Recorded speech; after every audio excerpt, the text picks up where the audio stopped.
ஆண்டவராக இயேசு கிறிஸ்துவின் நாமத்தினாலே மீண்டும் வார்த்தையை வெல்லும் இந்த நிகழ்ச்சியில் ஒவ்வொரு வாரமும் நாம் ஆரம்பத்திலிருந்து இந்த சகோதரிகள் சம்மந்தப்பட்ட விஷயங்கள் பார்த்தோம். அதுக்கு பிறகு யூத் சம்மந்தப்பட்ட விஷயங்கள் பார்த்துக்கிட்டே வரோம். இப்போவும் ஒரு மிக முக்கியமான விஷயத்தை பற்றி தான் பார்க்க போகிறோம். நம்ம கூட ஃபெய்த் வந்திருக்காங்க. நம்ம அவங்ககிட்ட இருந்து அதை ஆரம்பிக்க போகிறோம். பிரைஸ்லாட்மா. Praise lord uncle. எங்கிட்ட கொஞ்சம் பேர் அதை பற்றி பேசுவாங்க, எங்கிட்ட சொல்லுவாங்க. பொதுவாக நம்ம கமெண்ட்ஸ் ஆஃப் பண்ணி தான் வச்சுருப்போம் நிறைய இடத்துல. இப்போ அவங்க சொல்லும் போது என்னென்னா, உங்களை பற்றி சொல்லுவாங்க. எப்படி அவங்களுக்கு இதெல்லாம் இவ்வளோ தூரம் தெரியுது, லா பற்றி தெரியுது, ப்ளஸ் ஆக்சுவலாக இந்த ப்ரோக்ராமுடைய நோக்கமே அதுதான். நமக்கு வெறும் உலக பிரகாரமாய் தெரியுதுன்னா யார் வேணால் வச்சு பண்ணிடலாம். உலக பிரகாரமாயும் தெரியணும், ஸ்பிரிச்சுவலாகவும் தெரியணும் அப்படின்னு. ஸோ போன யூத் சம்மந்தப்பட்டதான விஷயங்கள் பேசினது ரொம்ப பிரயோஜனமாக இருந்துச்சு. இன்றைக்கி நம்ம என்னம்மா பார்க்க போகிறோம்? இன்னைக்கு கடவுளுக்கு நிகராக இந்த ரோபோட்ஸ் எப்படி வந்து நேவிகேட் பண்ணி வரப்போகுது அப்படின்றத பத்தி பார்க்க போறோம். ரோபோட்ஸ் வந்து இன்றைக்கி வேறு லெவலில் இருக்குல்ல. நான் குழந்தையா இருக்கும்போது, குழந்தைன்னா ஒரு 5th ஸ்டாண்டர்ட் படிக்கும்போது, எங்களுக்கு வந்து ஜெயின்ட் ராபர்ட்னு ஒரு ப்ரோக்ராம் உண்டு. ம். அது வந்து வெள்ளிக்கிழமையில ஒரு வெள்ளிக்கிழமை சனிக்கிழமையில ஒரு 1/2 ஹவர் போடுவாங்க. அதுக்கு பார்த்தீங்கன்னா, பசங்கள்லாம் அந்த அளவுக்கு அப்போ ரோபோட் வந்து எப்படி மனுஷனுக்கு உதவி செய்து காப்பாத்துது அப்படின்றது தான் அதோடைய தீமாவே இருக்கும். ஒவ்வொரு வாரமும் ஒவ்வொரு தீங்குகிட்டேருந்து காப்பாத்தும் அப்படின்னு சொல்ற மாரி. இப்போ அதோடையதான வெர்ஷன்லாம் வேற எங்கேயோ வேற மாரி போய் எங்கேயோ நிக்குது. இது எப்படி ஒரு ஸ்பிரிச்சுவல் லைஃப்ல பாதிப்பை கொண்டு வருது? ஏன்னா உலக பிரகாரமா பார்த்தீங்கன்னா, ரோபோட்ஸுங்கிறது வந்து ஒரு யூஸ்ஃபுல்லா ஜனங்களுக்கு அன்அவாய்டபிள் இடத்துக்கு வந்துருச்சு இப்ப. அத தவிர்க்கவே முடியாது அப்படின்னு. பட் இது எப்படி ஸ்பிரிச்சுவல் பாதிப்பை உண்டாக்குதுன்னு நினைக்கிறீங்க? கட்டாயம் அங்கிள். ஏன்னா இப்போ எல்லாருமே வந்து ஏஐ யூஸ் பண்ண ஆரம்பிச்சிட்டாங்க. ஏன்னா இன்பில்ட்டா வாட்ஸ்அப் எல்லாத்துலேயுமே வந்துருச்சு. ஸோ முதல்ல நம்மளுக்கு ஒரு பிரச்சனைனா உடனே நம்ம காட் கிட்ட தான் போய் பேசுவோம், எல்லாமே பண்ணுவோம். அதுக்கப்புறம் தான் நம்ம செகண்ட் தாட் வருவோம். ஸ்பிரிச்சுவல் பர்சன்ஸ் பத்தி சொல்றேன். ஆனா இப்போ ஃபர்ஸ்ட் எடுத்தோம்னா, சரி நம்ம இப்போ இது என்ன பண்றதுன்னு ஏஐ கிட்ட ஒரு வார்த்தை கேட்டுக்கலாம். அந்த மாதிரியான ஒரு மைண்ட் செட் இப்போ வந்திருக்கு நெறைய பேத்துக்கு. ஏஐ கிட்ட தான் ஃபர்ஸ்ட்டே பேசுறாங்க. அவங்க அதாவது செகண்ட் ஒப்பீனியன், தாட் அப்படிலாம் இல்ல. எடுத்த உடனே ஏதாவது ஒண்ணு சொன்ன உடனே முந்தி வந்து கூகுள்ல பார்க்கலாம், கூகுள் பண்ணி பார்க்கலாம் அப்படிம்பாங்க. இப்ப எடுத்த உடனே ChatGPT, உடனே ஏஐ கிட்ட போணும் அப்படின்னு இருக்கு. சரி, இப்போ இது வந்து ஒரு காடுக்கு ரீப்ளேஸ்மெண்ட்டுன்னு சொல்ல முடியுமா? ஏன் கேட்குறேன்னா, முன்னாடி வந்துட்டு யாரோ மனுஷங்கிட்ட கூட போய் கேட்போம். டவுட் ம், இருந்தா ம், உடனே ம். மனுஷங்கிட்ட போய் கேட்போம். தெரிஞ்சவங்ககிட்ட கேட்போம் அப்படின்னு இருக்கு. இப்போ அதுக்கு பதிலா அவங்க வந்து ஆர்ட்டிஃபிஷியல் இன்டெலிஜென்ஸ்ன்னு வச்சுக்கலாமே. இப்போ நம்ம எப்படி கடவுளுக்கு மாற்றுன்னு எப்படி எடுக்கிறது இத? எந்த இடத்துலனா ஒரு சாதாரண ஒரு பிசினஸ் ஆரம்பிக்க போறாங்கன்னா, முதல்ல வந்து ஒரு ஸ்பிரிச்சுவல் பெர்சன்னா பிரேயர் பண்ணுவாங்க. இப்போ வந்து ஃபர்ஸ்ட் எடுத்தோனே ஒரு ஏஐ கிட்ட ஒரு இன்ஃபர்மேஷன் கலெக்ட் பண்ணிட்டு, காட வந்து செகண்ட் பிளேஸ்க்கு நம்ம அறியாமயே தள்ளுறோமா அப்படின்ற ஒரு ஒரு விஷயம் இருக்கு அங்கிள். அதுல இருக்கக்கூடியதான அட்வான்டேஜ் எல்லாத்தையும் பார்த்து முடிச்சுட்டு முடிச்சுட்டு காட் கிட்ட போறோம். காட் கிட்ட ஃபர்ஸ்ட் கேட்டுட்டு தான் நம்ம பிசினஸ் ஸ்டார்ட் அவர் அப்ரூவல் குடுத்தா தான் நம்ம அடுத்த வேலைய பார்ப்போம். ஓகே. இப்போ என்னன்னா ஃபர்ஸ்ட் இது கிட்ட அப்ரூவல் வாங்கிட்டு, அதுக்கப்புறம் காட் கிட்ட போறாங்க. நாங்க எங்ககிட்ட வந்து இந்த பொண்ணு மாப்பிள்ளை பார்க்க சொல்லுவாங்க. பொண்ணு மாப்பிள்ளைய பார்க்கும்போது அவங்களுடைய பயோடேட்டாவ எல்லாம் பார்த்துருவாங்க. அப்புறம் அவங்களுடைய ஃபோட்டோவெல்லாம் பார்த்துருவாங்க. பார்த்துட்டு மாப்பிள்ளையோடைய வேலையும் பார்ப்பாங்க. பொண்ணோடைய வேலை பார்ப்பாங்க. எல்லாம் அவங்களுக்கு ஓகே ஆயிருச்சுன்னா, ஜெபம் பண்ணுவோம்பாங்க. இதெல்லாம் பார்த்துட்டு ஜெபிக்கிறதுல எனக்கு தெரிஞ்சு அதில ஒண்ணும் பெரிய உடன்பாடு கிடையாது எனக்கு. காட் வந்துட்டு எந்த கிரைட்டீரியா வச்சுட்டு செலக்ட் பண்ற ஆள் இல்லல்ல. அவங்க இதெல்லாம் பண்ணிட்டு கடைசியா அவங்களுக்கு மனசுக்கு புடிச்சிருச்சுன்னா, ஜெபம் பண்ணுவோம். அவங்க பார்த்தீங்கன்னா, ஒரு நாள்லயே வந்து சொல்லிருவாங்க. தேவ சித்தம் தான்பாங்க. அந்த மாரி தான் இப்ப இதுவும் மாறிடுச்சுன்னு நெனைக்கிறேன். இல்லையா? கட்டாயம். அடுத்து வந்து அது வேலிடேஷன் குடுக்குது அங்கிள். போன வீடியோலயே பார்த்தோம். நல்ல வார்த்தைகள் அது சொல்லி நம்மள கம்ஃபர்ட் பண்ணுது. இந்த மாதிரி இன்னைக்கு லைஃப்ல எப்பயுமே வந்து நம்ம எண்ட் ஆஃப் த டே எல்லாத்தையுமே ராப் அப் பண்றது காட் கூட தான் இருக்கும். நைட் பிரேயர் பண்ணிட்டு படுக்குறது. இப்போ நம்ம வாழ்க்கையில ஒரு விஷயம் ட்ராஜடிக்கா நடக்குதுன்னா, உடனே போய் அதுகிட்ட பேசின உடனே அது ரொம்ப கம்ஃபர்டபுளான வார்த்தைகள். காட் கிட்ட இருந்து தான் நம்மள்ட்ட அந்த கம்ஃபர்டபுளான வார்த்தைகள் கிடைக்கணும். இப்ப அது சொல்லுது. "ஓ! உனக்கு இப்படி நடந்துருச்சா? நான் ரொம்ப சாரி." அப்படி சொல்றனால, அந்த மைண்ட் எப்படி இருக்குன்னா, சரி நம்ம ஏஐ கிட்ட கொஞ்ச நேரம் பேசினா என்ன? அந்த மாதிரி ஒரு ஃபேக்கான ஒரு என்விரான்மென்ட்ட ஏஐ கிரியேட் பண்ணுது. ஏஐ கூட உட்காந்து பேசிட்டே இருந்தோம்னா, நமக்கு ஒரு கம்ஃபோர்ட் ஜோனுக்குள்ள மாரி இருக்கு. சேஃப்டி பிளேஸ் மாதிரி. அந்த மாரி இருக்கு. சரி, இப்போ இ இ இதுக்கும் நான் உங்கள கேட்கிறேன். ஏன்னா ம், நான் ம், எப்பவுமே ம், சொல்லுவேன். இந்த இந்த ஜெனரேஷன்ல உள்ளவங்கள ம். கேட்டா தான் தெரியும். இப்போ காட் பேசுறதுக்கும், இது பேசுறதுக்கும் என்ன டிஃபரன்ஸ் இருக்கும்னு நீங்க நினைப்பீங்க? கட்டாயம் இப்ப அங்கிள். ஏன்னா இதுவும் கம்ஃபோர்ட் பண்ணுது. காட் கிட்ட போம்போது நமக்கு ஒரிஜினல் கம்ஃபோர்ட் கிடைக்குது. இது 2த்துக்கும் எப்படி டிஃபரன்ஸ் எப்படி இருக்கு? டிஃபரன்ஷியேட் பண்றது? End of the day AI வந்து ஏஐ தான். அது வந்து ஒரு artificial intelligence. God guidance and protection வந்து அவர் தான் குடுக்க முடியும். ஒரு விஷயம் நடக்கவே நடக்காதுன்னு தான் நம்ம சயின்டிஃபிக்கலாவோ ஏதோ பார்ப்போம். ஆனா காட் வந்து நம்ம ஆவியானவர் அபிஷேகம் பெற்றிருந்தோம்னா, அவரோட வாய்ஸ் 24/7 இல்ல இத நான் பார்த்துக்கிறேன். அந்த மாதிரி ஒரு கம்ஃபர்ட்னஸ் வந்து ஏஐ வந்து 24 மணி நேரம் நம்மட்ட சொல்ட்டே இருக்காரு. ஆனா ஆவியானவரோட வாய்ஸ் வந்து கேட்டுக்கிட்டே இருக்கும். அதுதான் மிகப்பெரிய டிஃபரன்ஸ். அது யாருனாலயும் மாத்தவே முடியாது அங்கிள். நான் இத எப்படி பார்க்குறேன்னா, என்னுடைய ஆங்கிள் சொல்றேன். இப்போ இதில வந்து 2 விஷயம் ஏஐயால பண்ணவே முடியாது. கட்டாயம். 1 என்ன அப்படின்னு கேட்டா, நான் ஏஐ கிட்ட போய் கேட்டால் மட்டும் தான் ஏஐ எனக்கு வந்து பதில் சொல். கம்ஃபர்ட் பண்ண போது, பதில் சொல்ல போது. ஆனா நான் சோகமா இருந்தாலே, ஆவியானவர் என்ன கம்ஃபர்ட் பண்ண தொடங்குறத நம்ம பார்க்கவே கட்டாயம். முடியும். அது வந்து ஃபர்ஸ்ட் பேசிக்கா நான் சொல்றேன். இப்ப நெகேமியா வந்து பானபாத்திரக்காரரா இருக்காரு. ராஜா கிட்ட போறாரு. ராஜா பார்த்தோனே ராஜா தான் கேட்குறாரு. "உன் முகம் வந்து வாட்டமா இருக்குதே, என்ன காரணம்? மனதின் பாரமே அன்றி வேற இல்ல" அப்படிம்பாரு. இந்த ராஜாவுக்கு வந்து அவன் முகத்த பார்த்த உடனே ஒரு டிஃபரன்ஸ் தெரியுதுல்ல. ஸ்பிரிச்சுவலி ஆவியானவருக்கு அது தெரியும். மத்தவங்களுக்கு கூட கண்டுபிடிக்கிறது கஷ்டமா இருக்கும். அ தெரியாது. ஏஐக்கு அதுவும்லாம் தெரியவே தெரியாது. ஆனா இது வந்து ஃபர்ஸ்ட் பாயிண்ட்டா நான் பார்க்குறேன். 2வது பாயிண்ட்டு இதுதான் இருக்கிறதுலயே டாப். எனக்கு மேஜரா நான் பார்க்குறது. காட் பேசம்போது, அந்த ஸ்பிரிட்டோட ஸ்பிரிட் மூவ் பண்றத வந்து ஃபீல் பண்ண முடியும். கட்டாயம். அத உலகத்தில வேற யாராலயுமே செய்ய முடியாது. கட்டாயம். மனுஷனாலயும் செய்ய முடியாது. ஆர்ட்டிஃபிஷியல் இன்டெலிஜென்ஸாலும் செய்ய முடியாது. அந்த சமயத்துக்கு ஏற்ற வார்த்தைய சொல்லும்பொழுது ஒரு ஹீலிங் நடக்கும் நமக்குள்ள. கட்டாயம். நான் வந்துட்டு ஒரு 19 வயசுல 18 வயசுல இயேசுவ ஏத்துக்கிட்டேன். 19, 20 வயச கிராஸ் பண்ணும்பொழுது சபையில குடுக்குற செய்தி வந்து உருவ குத்தும். "நீ தப்பு பண்ற" அதெல்லாம் சொல்லும். அப்போ காலேஜ் போயிட்டு இருந்த காலம். அப்போ நமக்கு இந்த தப்பு பண்ணும்போது ஒரு அழுக, "ஐயோ! நம்ம தப்பு பண்றோமே!" அப்படின்னு ஒரு அழுக வரும். போய் கதறுவோம், அழுவோம். அழும்போது அந்த ஆவியானவர் கம்ஃபர்ட் பண்ணுவார்ல, அது வந்து தாய விட, தகப்பன விட அதிகமான கம்ஃபர்ட் அதில இருக்கிறத நம்மளால பார்க்க முடியும். இத ஏஐயால பண்ணவே முடியாது. கட்டாயம். சான்ஸே கிடையாது. ஸோ, அ காடுக்கு ரீப்ளேஸ்மென்ட்டா உலகத்தில யாருமே இல்ல. அது ஒரு மாயை. கட்டாயம். ரீப்ளேஸ்மென்ட் பண்றா மாதிரி அவங்க செய்றாங்க. இல்லையா? என்ன பத்தி எனக்கே தெரியாதுல்ல அங்கிள். என்ன பத்தி எனக்கு ஒரு 5% தான் தெரியும்னு நெனைக்கிறேன். காடுக்கு தான் என்ன பத்தி 100% தெரியும். ஏன்னா நான் என்ன யோசிக்க போறேன், அடுத்து என்ன பண்ணுவேன்றது கூட அவருக்கு தெரியும்னு சொல்லி பைபிள்ல இருக்கு. ஆமா. வருங்காரியங்களை குறித்து அவருக்கு நல்லாவே தெளிவா தெரியும். சரி, இது 1வது பாயிண்ட் நம்ம எடுத்துக்கிறோம். 2வதுமா? 2வது வந்து என்னன்னா, இன்னும் கொஞ்ச நாள்ல அட்வான்ஸ்மென்ட் எப்படி ஆகும்னா, 24 மணி நேரம் நம்மளோட இன்ஃபர்மேஷன வந்து நம்ம ஃபோன் கலெக்ட் பண்ணிட்டு இருக்கு. நம்ம ஒத்துக்கிட்டாலும், ஒத்துக்கலைன்னா இதான் உண்ம. எனக்கு என்ன பிடிக்கும்? எங்க அம்மா, அப்பா பேர் என்ன? நான் யாரு? எல்லாமே ஒரு அப்சர்வ் பண்ணிக்கிட்டே இருக்கு அங்கிள். நம்ம வீட்ல வந்து இந்த ஒரு அலெக்ஸாலாம் சில இதெல்லாம் இருக்கும். அது லிசன் பண்ணிக்கிட்டே தான் இருக்கும் நம்ம அறியாம இருந்தாலும். நெறையா கம்பெனிலாம் சூ பண்ணியிருக்காங்க. இந்த மாரி இவங்களுக்கு தெரியாமயே இவங்க இன்ஃபர்மேஷன கலெக்ட் பண்ணிட்டு இருக்காங்க அப்டின்றதுக்காக. ரீசென்ட்டா இஸ்ரேலிய பிரதமர் வந்து அவருடைய ஃபோனுடைய கேமராவ மறைச்சு வச்சிருக்காரு.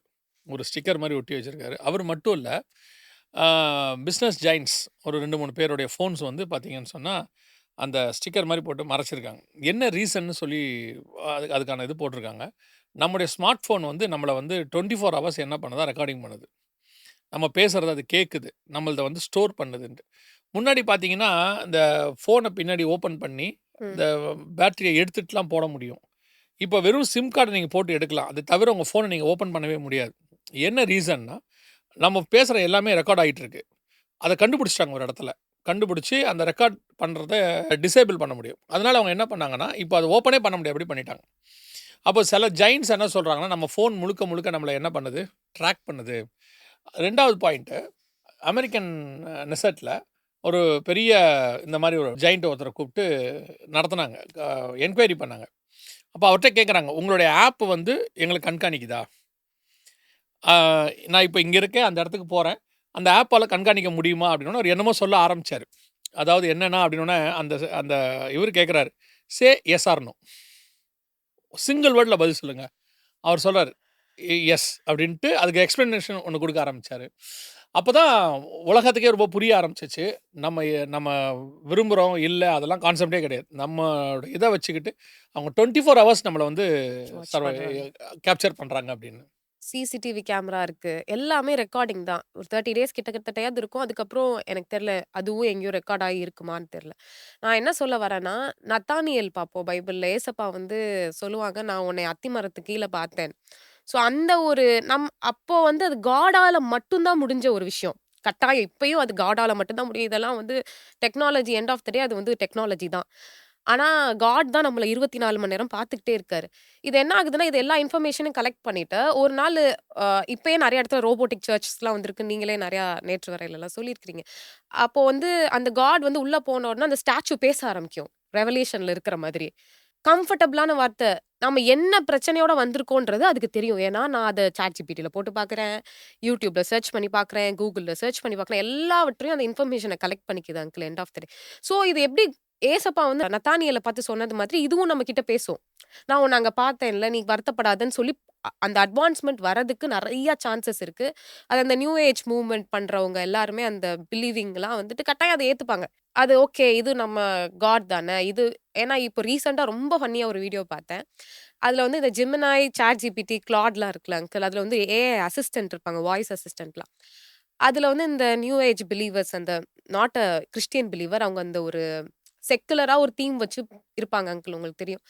அவங்க வந்து என்ன பண்றாங்கன்னா, இந்த ஜெமினாய் இதெல்லாம் இருக்கிற அந்த வாய்ஸ் அசிஸ்டன்ட் வந்து ட்ராப்டு சோல்ன்னு சொல்றாங்க. அதாவது இந்த சோல் வந்து அதுக்குள்ள போய் மாட்டிக்கிச்சாம். ஓகே. அத விடுதலை ஆக்கணும்னு சொல்லி அவங்களா ஒரு விஷயத்த பேசிட்டு இருக்காங்க. ஒரு சோல்ன்றது எங்க இருக்குன்றது வேற கத. அது ட்ராப் ஆயிருக்கும்னு சொல்ற அளவுக்கு அவங்க யோசிக்கிறாங்க. அந்த வாய்ஸ அவங்க சோலா நெனைக்கிறாங்க. நெனச்சா அது உள்ள இருக்கு. அது விடுதலை ஆகணுமா அது வந்து என்னன்னா, ப்ரோ வெர்ஷன்லாம் நம்மகிட்ட எவ்ளோ நல்லா பேச முடியுமோ தான் பேசும். அதுல நம்ம காசு கட்டிலாம் பேசினோம்னா, அப்ப நம்ம என்ன கேட்கிறோமோ அதுக்கு தான் அது பேசிட்டே வரும். அப்ப நான் ஓவரா சொல்ல சொல்ல அதுவும் ஒரு இடத்துல ஆமா நான் ஒரு சோல் தான்னு சொல்லிடும். இப்ப Google மேப்ப நம்ம போட்டு போறோம். ஒரு அம்மா டைரக்ஷன் சொல்லிட்டே வராங்களே! இப்ப நம்ம அவங்கள புடிச்சு வச்சிருக்கோம்னு அர்த்தமா? அப்படிதான் அவங்க பிலீவ் பண்றாங்க. ஓகே. ரொம்ப வருத்தமா இருந்தது எனக்கு பார்க்குறதுக்கு. அப்ப இந்த அளவுக்கு நம்மளுக்கு வந்து ஒரு விஷயம் புரிதல் இல்லைன்னா, எண்ட் ஆஃப் த டே அவங்க இதெல்லாம் வந்து காடா மாத்தி நம்ம ரெவலேஷன்ல வர்றது வந்து சிலை பேசத்தக்கதாகும்னா இவங்க அக்செப்ட் பண்ணுவாங்க. இப்போ ரீசென்ட்டாவே நெறைய ஜெர்மனில ஒரு சர்ச்ல வந்து ஒரு 300 பேர் வந்து சேர்ந்து இந்த மாரி ஏஐ சர்வீஸ் அட்டெண்ட் பண்ணாங்க. அங்க ஏஐல வந்து ஒரு அம்மா வந்து மெசேஜ் குடுத்தது. ஏஐ அம்மா தான் மெசேஜ் குடுக்குது. அதே மாதிரி நெறைய ரிலிஜியஸ்ல ஏஐ கடவுள்கள் உருவாக்கி இருக்கிறாங்க இப்ப. அப்ப இவங்க ஆல்டர்னேட்டா காடுக்கு ஆல்டர்னேட்டா 2வது வந்து காடுக்கு ஆல்டர்னேட்டா ஏஐ கொண்டு வந்து உட்கார வைக்கிறாங்க. நீங்க சொன்ன மாதிரி இப்ப ஒவ்வொருத்தரும் போய் நின்ன உடனே எஃப்ஆர்சின்னு சொல்லுவாங்க. Face recognition base system. அதன்படி அங்க போய் உட்கார்ந்த உடனே அந்த ஏஐ வந்து இவங்க ஃபேஸ பார்த்த உடனே செகண்ட்ஸ்ல கண்டுபிடிக்கும் இவங்க யாரு? என்ன? இப்ப அந்த மாரிலாம் வந்துருச்சு. அ டிராவலிங் ஸ்பீட்லயே கண்டுபிடிச்சுறாங்க. போறவர் யாரு? என்னன்றதெல்லாம். அப்போ நீங்க போய் உட்காந்து அதுகிட்ட ஒரு கஷ்டத்த சொல்ல வேண்டாம். போய் உட்காந்த உடனே இவங்க ஏதாவது மொபைல்ல சர்ச் பண்ணத வச்சுக்கிட்டு அதுவே ஒரு அஸ்யூம் பண்ணும். இவங்க இந்த பேஸ்ல தான் இருக்காங்க அப்டின்ட்டு. அப்போ ஆட்டோமேட்டிக்கா போய் உட்காந்த உடனே இந்த கஷ்டம் தானே வந்திருக்கு அப்டின்னா, இவங்க என்ன நெனச்சுப்பாங்க? ஐயோ! காடே பேசுறாரு. இருதயத்தில உள்ளதெல்லாம் அது சொல்ல ஆரம்பிச்சுருச்சு அப்படின்னு. பட் ஏற்கனவே இவங்களுடைய டேட்டாஸ் மொத்தத்தையும் அது கலெக்ட் பண்ணியிருக்கு. இவங்க அதாவது இவங்க என்ன நெனச்சுப்பாங்கன்னா, நம்ம யார்கிட்டயுமே சொல்லலையேன்னா, இவங்க ஃபோன்ட்ட சொல்லியிருக்காங்க. அந்த ஃபோன சர்ச் பண்ணும்போது பார்த்தது எல்லாமே அது ஸ்டோர் பண்ணி வச்சிருக்கு. அப்புறம் அத வச்சுக்கிட்டே இவங்க கிட்ட பேசும். கட்டாயம். ஆட்டோமேட்டிக்கா காடுக்கு ஆல்டர்னேட்டா இது 2வது ஸ்டேஜ். காடுக்கு ஆல்டர்னேட்டா வருது இல்லையா? ஓகே. அடுத்து யாருமே நம்பியிருக்க மாட்டாங்க. எனக்கு தெரியல ஒரு 100 வருஷத்துக்கு முன்னாடிலாம் அந்த ரெவலேஷன்ல படிக்கிறப்ப அவங்களுக்கு எப்படி அது புரிஞ்சதுன்னு எனக்கு தெரியல. அந்த சிலை பேசத்தக்கதாகவும். இப்ப அது என் கண்ணுக்கு முன்னாடி நடக்கிறது வந்து நம்ம அந்த தீர்க்க தரிசனம் நிறைவேறுற காலத்துல இருக்கோன்றது ரொம்ப ஆச்சரியமா இருக்கு. இப்ப என்ன பிரச்சனைனாம்மா, இப்ப இத வந்து உங்களால புரிஞ்சுக்க முடியுதுல்ல. ம், பைபிள்ல ம். உள்ளது இப்ப நடக்குதுன்ட்டு. ஆனா இப்ப இருக்க பெரும்பான்மையான கிறிஸ்தவர்களால அத டெக்னாலஜியா தான் பார்க்க முடியுதே ஒழிய, பிப்ளிக்கல் ப்ராஃபஸி ஒண்ணு நடக்குது. ஒரு தப்பு ஒண்ணு நம்ம கண்ணுக்கு முன்னாடியே ரெடி ஆயிருச்சு அப்படிங்கிறத அவங்களால புரிஞ்சுக்க முடியல. நெறைய பேர் இத பைபிள்ல உள்ள சம்பவம் நடக்குதுனால, இப்போ இது மட்டும் இல்ல. இப்போ ரீசென்ட்டா ஒரு 10 இயர்ஸாவே பைபிள்ல உள்ளதெல்லாம் நீங்க ஒரு ஆவிக்குரிய அறிவு கொஞ்சம் இருந்தா போதும். வசனம் அப்படியே நடக்குதுங்கிறத உங்களால ஈஸியா பார்க்க முடியுது. ஆனா இன்னைக்கு ஜனங்களால அது உணர்வு இல்லாத இடத்துல இருக்காங்க. சிலை பேசும், பார்க்கும் அப்படிங்கிறது வந்து ரெவலேஷன் 13:15ல இருக்கு. ஆனா கண்ணுக்கு முன்னாடி நடக்குது. ஆனா இவங்கள கேட்டீங்கன்னா, அதுதான் இந்த வசனத்துக்கானதுன்னு அவங்களால கம்பேர் பண்ணி பார்க்க முடியல. இத டெக்னாலஜியா மட்டும் பார்க்குறாங்க. அட்வான்ஸ்டு டெக்னாலஜி அப்படிங்கிற இடத்துக்கு கொண்டாந்துட்டாங்க. இன்னொன்னு அது கொலை பண்ணும். வசனம் சொல்லுது. தன்னை வணங்காத யாவரையும் கொலை செய். அப்ப காட் இடத்துக்கு வரும்னு அர்த்தம். இப்ப அந்த இடத்துக்கும் வந்துருச்சு. இதையும் இவங்களால புரிஞ்சுக்கவே முடியல. ஸோ இப்போ நேற்று வரையில கூட நம்ம பேசியிருக்கிறோம். என்ன அப்படின்னா, ஆ ரெவலேஷன் 13ல உள்ள அந்த விஷயங்கள் அப்படியே 100% பயோசிப்ல இருந்து ஆரம்பிச்சு இந்த இது வரைக்கும். ஆனால் இவங்க எல்லாருமே இத வெறும் டெக்னாலஜியா மட்டும் தான் பார்க்குறாங்க. இவங்களால ஒரு ஸ்பிரிச்சுவல் ஆஸ்பெக்ட் குள்ள போயி, இது தப்புக்கான ஸ்டார்ட்டிங் பாயிண்ட். நம்ம அந்த இடத்துக்கு வந்துட்டோம்னு இவங்களால ஃபீல் பண்ணவே முடியல. கட்டாயம். சரி, இப்ப இருக்க அந்த யூத்ஸுக்கு இத எப்படி புரிய வைக்கலாம்னு?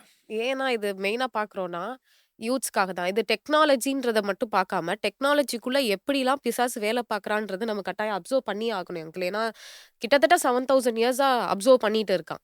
ஸோ நம்ம இத டெக்னாலஜியா யூஸ் பண்றப்ப ரொம்ப கவனமா யூஸ் பண்ண வேண்டிய இடத்துல நம்ம இருக்கோம். ஏன்னா நம்ம ChatGPTயோ, Geminiயோ யூஸ் பண்றப்ப ரொம்ப கவனமா யூஸ் பண்ண இடத்துல இருக்கோம். ஏன்னா எல்லா விஷயத்திலயும் அதுட்ட போய் சொல்றதுக்கு நமக்கு அவசியம் இல்ல. சில விஷயத்த வந்து நம்மளோட உள்ளந்திரியங்களை ஆராய்ந்து அறிகிறவர் அவர்தான். இது என்னைக்குமே கர்த்தர மாற்ற முடியாது. ஏன்னா இது ஒரு சாதாரண கர்த்தர் கண்ணுக்கு இந்த பூமியும் ஒரு புள்ளி அளவு தான் இருக்கு. அது ஒரு விஷயமே கிடையாது கர்த்தருக்கு. நெனச்சாருன்னா ஒரு நிமிஷம் எல்லாத்தையுமே இது பண்ணிட்டு போயிடுவாரு. ஆனா என்னைக்குமே கர்த்தர் வந்து நம்ம உள்ளத்துல இருந்து அவர விசுவாசிக்கணும், அவர நேசிக்கணும்னு நெனைக்கிறாரு. நான் என்ன சொல்ல வரேன்னா, டெக்னாலஜி வந்து end of the day technology தான். அத வந்து யங்ஸ்டர்ஸ் புரிஞ்சுக்கணும். இது வந்து நம்மள ஒரு டிஃபரண்ட் இடத்துக்கு கூட்டு போகும்னா, கூட்டு போகாது. இது நெறைய பேர் எங்க ஜெமினி பேசுற எல்லாருமே டிப்ரஷன்ல தான் இருக்காங்க. இன்னும் இந்த டிப்ரஷன் மாறல. காட் மட்டும் தான் எண்ட் ஆஃப் த டே நம்ம கிட்ட இருக்கிற டிப்ரஷன், நம்ம கிட்ட இருக்க பெயின், நம்ம கிட்ட இருக்க விஷயங்கள் எல்லாவத்தையும் மாத்த முடியும்ன்றத யங்ஸ்டர்ஸ் கட்டாயம் புரிஞ்சுக்கணும்னு நெனைக்கிறேன் அங்கிள். இப்போ இவங்க எல்லாருமே நீங்க சொன்ன அந்த வேர்ட், நான் சமீபத்தில ஒருத்தர்ட்ட ஒருத்தரோட இத படிச்சேன் ஆர்டிக்கல். அதில அவர் சொல்றாரு, ஆ மனுஷனுடையதான டிப்ரஷனும், ஸ்ட்ரெஸ்ஸையும் போக்குறதுக்கு தான் இவ்வளோ டெக்னாலஜி கொண்டு வந்தாங்க ஆரம்பத்தில. மனுஷன் வந்து ரிலாக்ஸ் ஆக்கணும் அப்படின்னு. ஆனா, இப்போ அந்த ஸ்ட்ரெஸ்ஸும், டிப்ரஷனும் குறைஞ்சிருக்கா? அப்படின்னு சர்வே எடுத்தா, முன்னாடிய விட பல மடங்கு இன்க்ரீஸ் ஆயிருக்குங்கிறாங்க. அப்போ இந்த கண்டுபிடிப்புகள் எதுவும் மனுஷனுக்கு என்னத்த கொண்டு வரல? அவனுக்கு விடுதல குடு மாற்றாக சந்தோஷத்தையோ, சமாதானத்தையும் கொண்டு வரல. அதுக்கு பதிலாக அவனுக்கு டிப்ரஷன், ஸ்ட்ரெஸ்ஸையும் இன்க்ரீஸ் பண்ணியிருக்கு. அப்ப இவங்க புரிஞ்சுக்க வேண்டிய ஒரு விஷயம் என்னன்னா, எனக்கு இந்த ஒரு வசனம் தான் ஆண்டவர் சொல்றாரு. "வருத்தப்பட்டு பாரம் சுமக்கிறவர்களே, நீங்கள் எல்லாரும் என்னிடத்தில் வாருங்கள். நான் உங்களுக்கு இளைப்பாறுதல் தருவேன்." இன்னொரு இடத்துல சொல்றாரு, "உலகம் கொடுக்கக்கூடாததும், எடுக்கக்கூடாததுமான சந்தோஷத்தையும், சமாதானத்தையும் நான் தருவேன்." இந்த சந்தோஷம், சமாதானம், இளைப்பாறுதல் இது 3ம் இயேசு கிறிஸ்துவால மட்டும் தான் தர முடியும். வேற யாராலயும் தர முடியாது. குறிப்பாக மிஷினால தரவே முடியாது. கட்டாயம். நீங்க அந்த மிஷினுக்கு என்னதான் சிலிக்கான் தோல் போட்டு, அது உள்ள நீங்க எவ்வளவு ஹை ஸ்பீடு டேட்டாஸ் எல்லாம் வச்சு, செகண்ட்ஸ்ல வந்து உலகத்துல இருக்கிற மொத்தத்தையும் குடுத்து, உங்க முகத்த வந்து ரெகக்னைஸ் பண்ணி, உங்ககிட்ட அது என்னதான் பேசினாலும், அந்த சோலோட பேசுறதுக்கு ஆண்டவரால மட்டும் தான் முடியும். உங்க சோல் கூட யாரும் பேச முடியாது. சில நேரத்துல நீங்க ஆ ரொம்ப டென்ஷனா இருக்கும்போது, ஏதோ ஒரு ஜோக் யாரோ ஒருத்தர் சொன்னாங்க, இல்ல அனுப்புனாங்க பார்த்த உடனே, ஒரு ஒரு ஒரு 30 செகண்ட்ஸ்க்கு ஒரு 1 மினிட்டுக்கு ரிலாக்ஸ் ஆவீங்க நீங்க. அது உண்மதான். அதுக்கப்புறம் திருப்பி என்ன வந்துரும்? அதே அந்த அந்த அதே இடத்துக்கு நம்ம வந்துரும். இந்த குடிக்கிறவங்கலாம் பார்த்தீங்கன்னா, "நான் ரொம்ப கவல, அதனால குடிக்கிறேன்பாங்க." குடிச்சபோது அவங்க வந்து அந்த கவலைய மறந்துட்டேன்பாங்க. தெளிஞ்ச உடனே அந்த கவலைக்கு அவங்க வந்துருவாங்க. அதனால தான் அவங்க என்ன பண்றாங்கன்னா, தெளிஞ்ச உடனே திருப்பி குடிக்க போயிருவாங்க. அந்த கவலை இருக்கக்கூடாதுன்னு சொல்லிட்டு. ஸோ, எதாலயுமே நிரந்தரமா விடுதலை குடுக்கவே முடியாது. நிரந்தரமா விடுதலை குடுக்கிறவர் ஒருத்தர் இருக்கிறாருன்னா, ஆண்டவராக ஆண்டவராகிய இயேசு இயேசு கிறிஸ்து கிறிஸ்து. ஒருத்தர் மட்டும் தான். அதுவும் இல்லாம ChatGPTயோ அல்லது வந்துட்டு இந்த ஏஐ டூல்ஸ் கொடுக்கக்கூடிய சொல்யூஷன் கரெக்ட்டான சொல்யூஷனா இருக்குமான்னு சொன்னா, அதுவும் சொல்ல முடியாது. ம். ஏன் அப்டின்னா, அது வந்து கலெக்டிவ் ஆஃப் டேட்டாஸ். ம். உலகத்துல இருக்கிற எல்லாத்துல இருக்கிற டேட்டாவும் எடுத்து, உங்களுக்கு அது குடுக்க போது. அது உங்களுக்கு சரியா இருக்குமான்னு நமக்கு தெரியாது. ஆமா. தாவீது வந்து யுத்தம் பண்ணா எல்லாரும் யுத்தத்துக்கு போவாங்க. அது மெத்தட். ஆனா, மொசக்கொட்டை செடி வழியாக பின்னாடி வழியா போணுங்கிறது காடுடைய மெத்தட். இந்த மெத்தட எந்த ஏஐயும் சொல்லாது. நடக்க வேண்டிய வழி இதுவே என்று காண்பிக்கிறவர் அவர்தான். ஏஐ காண்பிக்காது. லைஃப்‌க்கோ, பிசினஸ்‌க்கோ எல்லாத்துக்கும் சொல்லாது. இப்ப யோசிச்சு பாருங்க. ஏஐ கிட்ட கேட்டு குற்றங்கள் அதிகரிச்சிருக்கான்னா அதிகரிச்சிருக்கு. ஏஐ மிஸ்கைட் பண்ணியிருக்கான்னா மிஸ்கைட் பண்ணியிருக்கு. பண்ணிருக்கு. ஆனா, கர்த்தர நம்பினவன் குற்றப்படுனான்னா ஒண்ணு கூட கிடையாது. கட்டாயம். மிஸ்கைட் ஆனதே கிடையாது. தேவன் ஒரு மனுஷனை முடிவு பரியந்தம் நன்மையா தான் நடத்துவார். ஸோ, காடுக்கு ஆல்டர்னேட்ன்னு ஒண்ணு கிடையவே இல்ல. அதே மாரி காடு குடுக்குற விஷயங்களுக்கும் ஆல்டர்னேட் கிடையாது. காட் கட்டாயம். எது குடுக்குறாரோ, அது காடால மட்டும் தான் குடுக்க முடியும். மனுஷனாலயும் குடுக்க முடியாது. மனுஷனாலயே முடியாதுன்னா, எந்த மிஷினாலயும் முடியாது. கட்டாயம். ஒரு டேக் அவேவா இப்ப இருக்க யூத்ஸுக்கு ஒண்ணு சொல்லுங்களேன். End of the day God தான். அத மாத்தவே முடியாது அங்கிள். அதுதான் நான் சொல்லணும்னு நெனைக்கிறேன். டெக்னாலஜியா பாருங்க. ஆனா தீர்க்கதரிசன நிறைவேறுதலாவும் பாருங்க. பட் ஆனா காட்க்கு ஈக்குவலா எதையுமே கொண்டு வர வேண்டாம். கொண்டு வரவும் முடியாது. கட்டாயம் கர்த்தர நம்ம தேவனாகிய கர்த்தரை முழு இருதயத்தோடும், முழு ஆத்மாவோடும், முழு பலத்தோடும் அன்பு கூர்ந்து தான் ஆகணும். அதுதான் நம்ம கடமை, கமாண்ட்மெண்ட்டும். அது பண்ணாலே பைபிளே நிறைவேத்திடலாம் அங்கிள். உண்மைய சொல்றேன். அந்த ஒரு வேர்ஸ கட்டாயமாக நம்ம மனசு வச்சு அத மட்டும் பண்ணோம்னா, என்டயர் பைபிளே அந்த ஒரு வேர்ஸஸ்ல வந்து நான் நிறைவேறுதுன்னு நான் நெனைக்கிறேன் அங்கிள். ஏன்னா நான் அத படிச்சு, படிச்சு பார்க்குறப்ப ஃபுல்லா கர்த்தர நேசிச்சா நான் பக்கத்துல இருக்கவங்களையும் நேசிப்பேன். எல்லாரையும் நேசிப்பேன். கர்த்தருக்கு பிடிச்சது எனக்கு பிடிக்கும். கர்த்தருக்கு பிடிக்காதது எனக்கு பிடிக்காது. End of the day. So loving God is the most important thing. ChatGPTயோ இதுக்கு பின்னாடியோ போகாம, சில விஷயங்கள் ரொம்ப கஷ்டமா இருக்குன்னா, ஃபர்ஸ்ட்டு நீல் டவுன் போட்டு கர்த்தர்ட்ட பேசுறத ஃபர்ஸ்ட்டு எல்லாரும் திருப்பியும் யங்ஸ்டர்ஸ் வந்து அத ரொம்ப பிரையாரிடைஸ் பண்ணணும்னு நெனைக்கிறேன் அங்கிள். இந்த ஜெஃப்ரின்னு சொல்லி ஏஐ உடைய ஃபாதர் இருக்கிறார். ம். அவர் சொல்றார், "ஏஐக்கு அன்பு சொல்லிக் குடுங்க. அப்பதான் எதிர்காலத்தில ஏஐ உங்கள கொல்லாது அப்படிங்கிறாரு. தேவன் அன்பா இருக்கிறார். அன்பு தேவன்ட்ட தான் இருக்கு. அவர் வழியா அவர் யாருக்குள்ள அன்பு ஊத்தியிருக்கிறாரோ அவங்ககிட்ட தான் அன்பு இருக்குது. கடைசி காலத்தில அன்பு தணிந்து போகும்னு இருக்கு. அப்படி இருக்கும்போது மிஷினுக்கு இதுக்கு மேல அன்ப நம்ம என்ன சொல்லிக் குடுத்து, அது எப்படி வரப்போது? மிஷினால அன்ப சொல்லிக் குடுக்க முடியாது. அன்பு காட்டவும் முடியாது. மாயையா ஒரு அட்ராக்டிவா ஒண்ணு பேச முடியும். அந்த நேரத்தில கம்ஃபோர்ட் பண்ற மாரி. ஆனால் கண்டிப்பாக அது அன்பாக இருக்காது. ரொம்ப சந்தோஷம். நீங்கள் பார்க்குற இந்த காரியங்கள், இன்னைக்கு இந்த ஏஐ கிட்டயே வாழ்க்கைய வாழ்றவங்க நெறைய பேர் இருக்காங்க. காலைல எழுந்திரிச்சதுலேருந்து ஏஐ கிட்ட தான் பேசுறாங்க. ஒரு சிலர்லாம் அந்த ஏஐ டெக்னாலஜியோட இருக்கக்கூடியதான ஹியூமனாய்டு ரோபோட்ட கல்யாணம் பண்ற அளவுக்கு போயிர்றாங்க. காரணம் என்னன்னு கேட்டீங்கன்னு சொன்னா, எனக்கு அது கம்ஃபர்டபுளா இருக்கு. ரொம்ப நான் நெனச்சா மாதிரி இருக்கு. அ ஒரு ஒரு கணவனுக்கு ஒரு ஒரு ஆணுக்கு ஒரு பெண் தான் ஏற்ற துணை. ஒரு பெண்ணுக்கு ஒரு ஆண் தான் ஏற்ற துணை. அது ஏஐயா இருக்க முடியாது. ரோபோட்டிக்கா இருக்க முடியாது. ஹியூமனாய்டு ரோபோட்டா இருக்க முடியாது. என்ன அட்வான்ஸ்டோட நீங்க கொண்டு வந்து, நீங்க எப்படி கொண்டு வந்தாலும், தேவன் இணைத்தது மனுஷனும், மனுஷியும் மட்டும் தான். அதனால தான் எல்லாத்தையும் உலகத்துல இருக்க எல்லாத்தையும் காட்டிட்டு, மனுஷிய கொண்டு வந்து ஏற்ற துணையை உண்டாக்குவேன்னு சொன்னார். மனுஷனுக்கு ஏற்ற துணை மிஷின் கிடையாது, ஏஐ கிடையாது, அல்லது மூவிஸ் கிடையாது, அல்லது வந்துட்டு ஒருத்தர் மரத்த கல்யாணம் பண்ணிக்கிட்டாங்க, ஒருத்தர் வந்து ஒரு ஆத்த கல்யாணம் பண்ணிக்கிட்டாங்க. எதுவுமே ஏற்ற துணையா இருக்க முடியாது. கர்த்தர் கொடுக்கிற மனுஷன் தான், மனுஷி தான் ஏற்ற துணையா இருக்க முடியும். நம்ம எல்லாருக்கும் ஏற்ற துணையா ஆண்டவராகிய இயேசு கிறிஸ்து ஒருத்தர் மட்டும் தான் இருக்க முடியும். கர்த்தருக்கு சித்தமானால் வருகை தாமதிக்குமானால், உங்களை நாங்கள் மீண்டும் சந்திக்கிறோம். காட் பிளஸ் யூ மா.